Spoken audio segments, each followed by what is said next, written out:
of the situation on the ground. You've also, I think some words are very important, the jointness or the dissonance, and the way you have actually portrayed it, the parallelistic approach you have adopted for the presentation.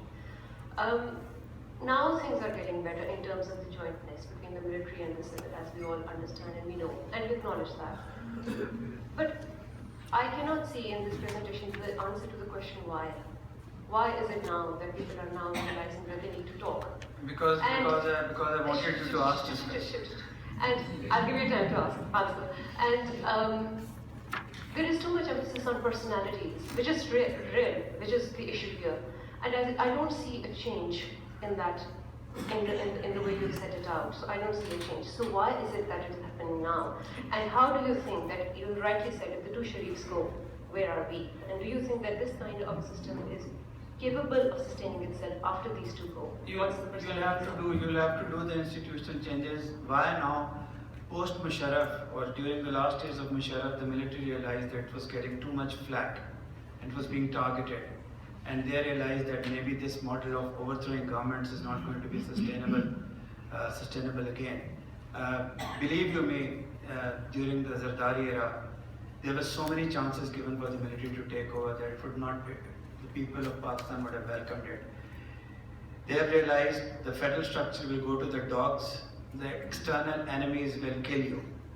So there is this realization that has sunk in.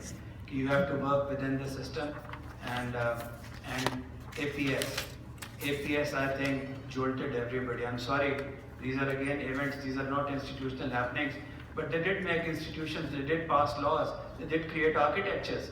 You have to now make them work. Right, and just a follow-up response to that, which means that basically we are still dependent on the willingness of the military to either sit down on the same table or not, right? It's their choice to just avoid themselves getting a bad name. Now they're promoting the civilians on the front and managing everything from behind, which is close to something we used to call Bangladesh model at some point. I wouldn't take it like that. Like I told you in the beginning, I'm not going to pass value judgments on institutions.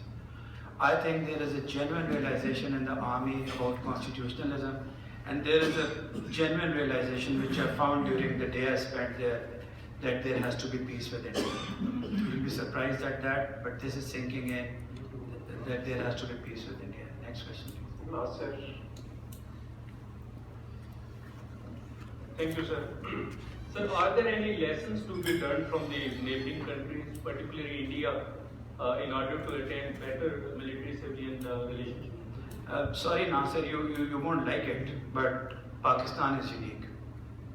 Pakistan's history is unique to Pakistan, and the only place where you can find these so-called international best practices or others are where threadbare brainstorming takes place, and where a country is beset with the same security problems as us. And unfortunately, you'll find it surprising, it's the US.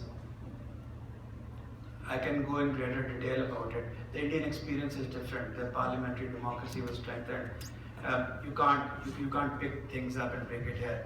Your lessons should come from your history, your institutions, your talking to each other, getting people under a closed door and making them talk. There are no international models of such. I don't believe in that.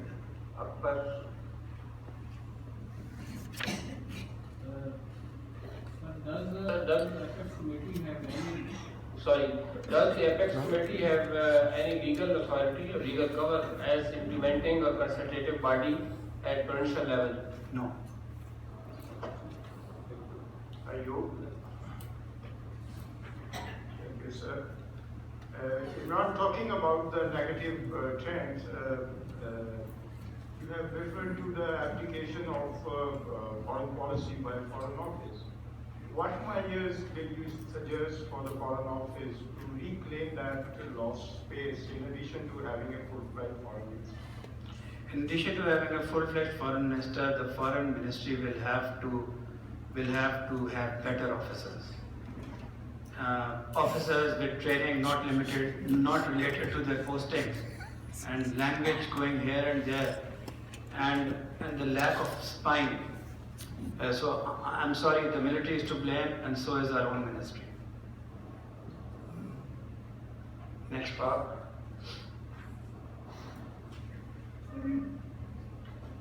So you talked of institutional linkages between the civil and the military. How would these linkages be ensured after the departure of personalities?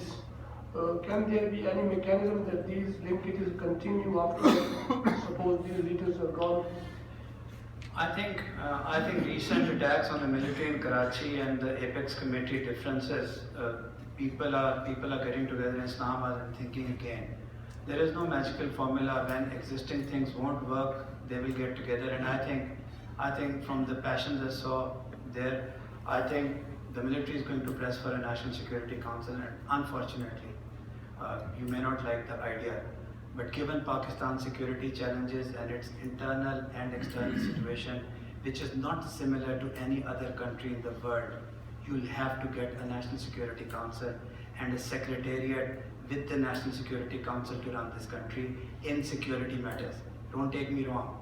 The Constitution is supreme, but you will have to bring the doers inside the policy framework.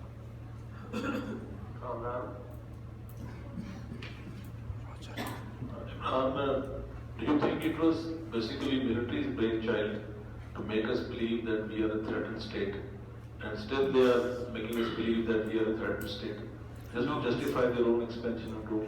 I think when you talk of the military is not a person standing inside a house and thinking about itself. It's a corporate structure, and if you would go into institutional behavior, institutions behave differently in different circumstances. So when we talk of a monolithic person called the military, we are basically going on the mythical track. There is no such thing. Okay. Imran, I was reading IRP last night, and the first thing which I can say is like it's very smooth sailing on otherwise very troubled waters. It was worth reading it. My question is, in your paper, you have said that there should be some legal amendments to formalize this Apex Committee. But many places it was stated that ISPR notified it and not yet it is gazetted. So don't you think if we make certain amendments in the Constitution, it will be at par with the National Security Council? And shouldn't we let this formal arrangement go as long as it is possible? Imran, I would like, for the reasons I told you, I would like provincial notifications. This is not a constitutional subject. It has to be dealt with at the provincial legal framework. And thank you, it was a smooth reading. There are horrendous mistakes because of the large canvas I was trying to get to, and I'm trying to correct them.